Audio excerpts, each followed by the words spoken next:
بتاتے ہیں جہاں نفس کو حاصل ملتا ہے. میں دیہاتی ہوں, ہمارے دیہاتوں میں میلے ٹھیلے کا ماحول ہوتا ہے. کتوں کی لڑائی آئی تو 50,000 وہاں دے دیا, کرکٹ میچ آیا تو 1 لاکھ کا انعام وہاں دے دیا. جہاں نفس کو حاصل ملا ہم نے دولت کا منہ وہاں کھولا, اور جہاں دولت لوٹانے سے رب راضی ہوتا ہے, اس کی رحمتیں برستی ہیں, وہاں غفلت کی پٹی. وہ کیا کسی شاعر نے کہا تھا کہ دیکھا ہے میں نے شہر میں کوڑے کے ڈھیر پر 2 بچے لڑ رہے تھے فقط ایک بیر پر, اور گندم امیر شہر کی ہوتی رہی خراب, بیٹی مگر غریب کی فاقوں سے مر گئی. اور اللہ نے آپ کو دولت سے نوازا, دولت وہاں دو جہاں دولت لٹانے سے رب راضی ہوتا ہے, اس کی رحمتیں برستی ہیں. ہمارے گجرانوالہ دھلا چوک پہ ایک بوڑھا دن دہاڑے آٹے کا تھیلا اٹھا کے دوڑ لگاتا ہے. نحیف تھا, 2 قدم چلا کے لوگوں نے پکڑا اور خوب زد و کوب کیا, اور بعد میں سوال کیا کہ بوڑھے یہ جرت کیوں کی؟ تو وہ بوڑھا رونے لگا. وہ کہتا ہے 1 ہفتہ ہو گیا مجھے اس چوک میں آ کے کھڑا ہوتا ہوں مزدوری کے لیے, اور مجھے بوڑھا سمجھ کے لوگ چھوڑ کے چلے جاتے ہیں. ہفتہ ہو گیا بچے بھوک سے مر رہے ہیں. آج ان کی بھوک دیکھی نہیں گئی تو چوری پہ وہ آمادہ ہوا, اور دولت جہاں لٹاؤ.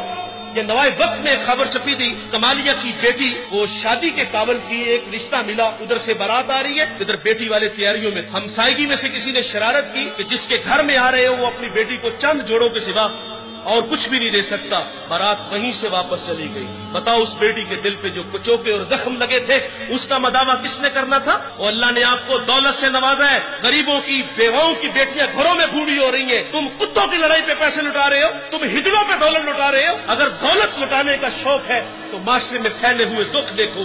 یتاما مساکین پہ دولت لٹاؤ تاکہ تم خدا کی رحمتوں کے مستحق ٹھہرو. لیکن دولت وہاں دی جہاں نفس کو حاصل ملا. جب اس بیٹی نے کہا کفل مجھے بھوک تیرے تک کھینچ لائی ہے, یہ ایک جملہ کفل کی ہدایت کا سبب بنا. دل کے آئینے پہ چوٹ لگی, کفل رونے لگا, ہاتھ جوڑ کے کہتا ہے بہن مجھے معاف کر دے, تو جس عزت سے آئی ہے اسی عزت سے واپس گھر چلی جا, اور میرے لیے دعا کر کہ میں بڑا ہی کتا انسان ہوں, اللہ مجھے معاف کر دے.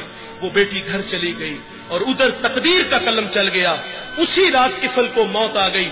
صبح ہوئی تو زمانے نے کفل کی دیوار پہ یہ لکھا ہوا پڑا تھا کہ اللہ نے کفل کو معاف کر دیا ہے. وہ معاف کر کے راضی ہوتا ہے. بھائی کوئی بندہ مرنے سے پہلے آ جائے, ہاتھ جوڑ کے کہہ دے کہ یا اللہ آج کے بعد گناہ نہیں کروں, یہ اس کا وعدہ ہے کہ جو میری چوکھٹ پہ 2 آنسو لے آتا ہے میں اس کے گناہ کو لوح محفوظ سے مٹا دیتا ہوں. اس ویڈیو کو شیئر ضرور کیجئے, ہو سکتا ہے آپ کے ایک شیئر سے یہ بات کسی کے دل میں اتر جائے. جزاک اللہ.